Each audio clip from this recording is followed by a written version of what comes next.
cater. The cater class can be level ones, and those teachers were trained like a week's training on how to. What courses are those typically done in now? At Citrus High School, it's accounting 1 and 2, digital design, and CCC. Computing for college. Thank you.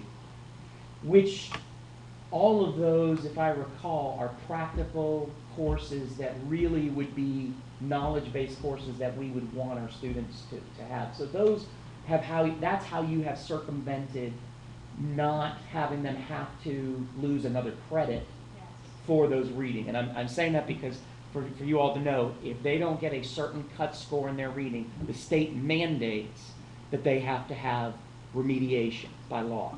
They double dip, so to speak. Right. So in this case, we're able to double dip because we're able to keep them in a course that they need, but integrate with that. And I've often wondered again, too, could we do the same thing in welding if we found, again, I go back to, if I don't have those flexibility, though, in those assessments, I don't know where it leaves us.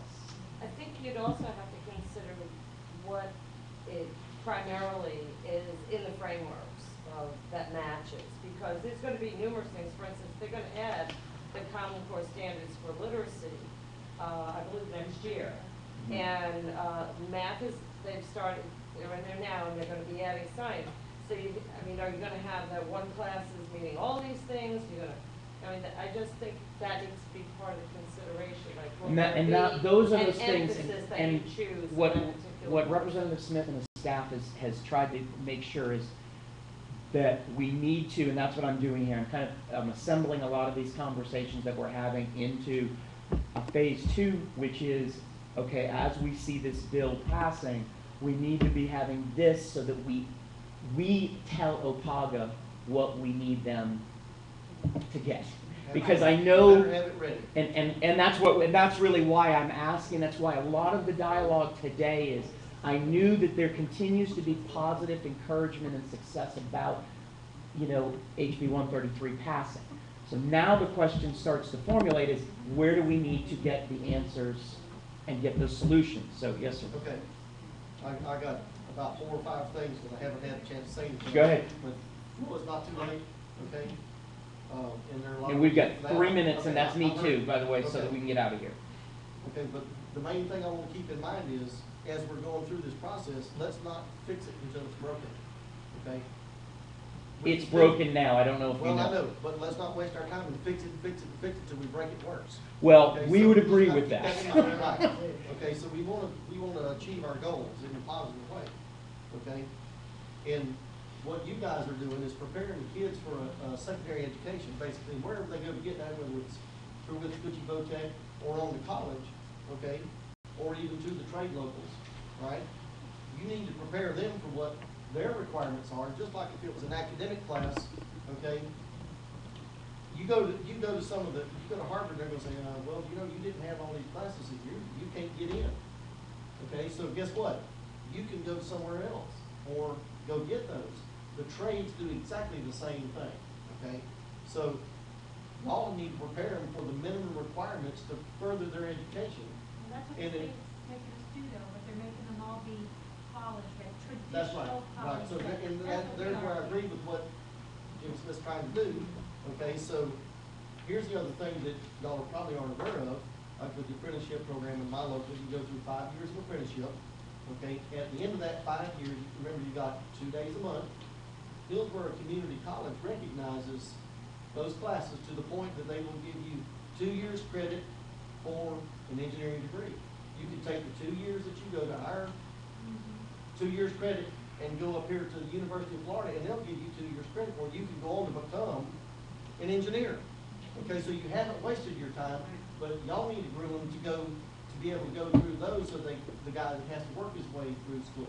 And Doug, what we've said is the autonomy that we had, those flexibilities, have been removed from the local districts and have been all taken up to the state. But there's one of the heavy hitters that y'all are not seeing where I'm trying to tout this is, and I know there's been a downturn in union membership, okay? That doesn't mean that they still don't carry a lot of clout, all right? And if you started saying, you know, look, guys, the unions are telling us that these are the requirements they need, and we're not filling them, okay? Y'all need to give us the flexibility to fill them so that they can go get a job at $37.50 an hour. It's not a chumpy job, okay? But who do you want building your power plants? Do you want somebody that's totally unready, or do you want somebody that's ready, like I say, that put your blueprints over there and say, make that happen, and they're ready to do that, okay? I mean, these are machines that are worth hundreds of millions of dollars, and they can be a hazard to the world, okay? I mean, if you do it wrong, it can really go bad, all right? So we've got to prepare them. Crystal River knows, we've seen the power, Exactly. our power plant just went down. All right. We all know. Right, but that was the administrative people that did that, and they were well warned by the engineers, okay? It's just like the doctor, when he tells you, okay, you need to quit smoking, there's a reason for that, okay? The power plant, and I'm real close in on that, you can ask Larry too, because he'll know, all right?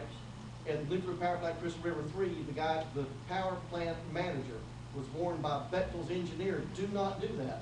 They got bands around these things, they loosen them up, and there's like 6 of them, and there's a sequence. You loosen them a little at a time. If you just go loosen them off, it cracks. Well, guess what happened? It cracked. The power plant manager said, they're stupid. He's not an engineer. He didn't listen to the engineers, and it cracked it. Now that power plant's dead, okay? Billions of dollars down the drain, you know? And the intelligence of Progress Energy is they gave him a promotion, made him site manager instead of just plant manager.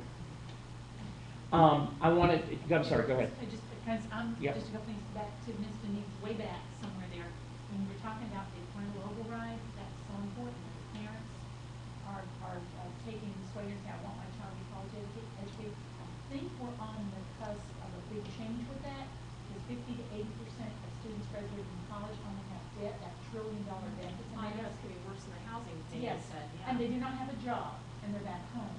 So if we can work on that, that's an important point we're talking about, to keep Linda, talking don't about panic, that. by the way, with your own daughter.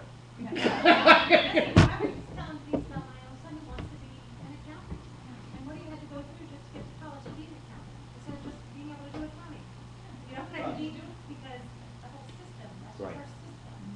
And then just, one of the little things is what Doug's talking about, what Liquid Future Votech does.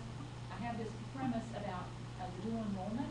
Why is it just AP students and for students who are on gifted range? And I came from teaching the gifted range, so I understand that, but they can get these dual enrollments and get 2 years of college. Why can't we have a dual enrollment program for Liquid Future We Votech? do, We do. we do. But we see, we don't, is Hernando connected into that? Not, No. we We're not. could send our students to, PHCC. We don't have that But program. they don't. And that's where I say that I believe we need to, we do it good. I would like us to be able to make it better for Ms. Denise so that we can provide scheduling options. And again, the complexity of it. The schools, the high schools, and Dr. Connors will tell you, the schedule to accomplish all of that we have to meet the state requirements, and then release those kids so we can release them over to Ms. Denise to accomplish it, it is a bear. If we can free some of this, we can provide more options for them to do that. Because I will tell you. Well, that's another whole. For an FTE, you would not be able to afford welding. Right. I mean, right now, my budget's over $90,000. And you know how much I get from high school? Oh, yeah, you get, well, that's a You whole can't cover thing. it. High school, certainly, you're It covering needs it to be from your covered. other, you're subsidizing the others to cover your high school almost. I know, And you know what's hard, as educators, we all want to do what's in the best interest Yes. of kids. And I think what frustrates us is our hands are tied, so much of the time. And like, I understand Representative Smith, I think it's wonderful what he's doing, but, and it's so difficult for me to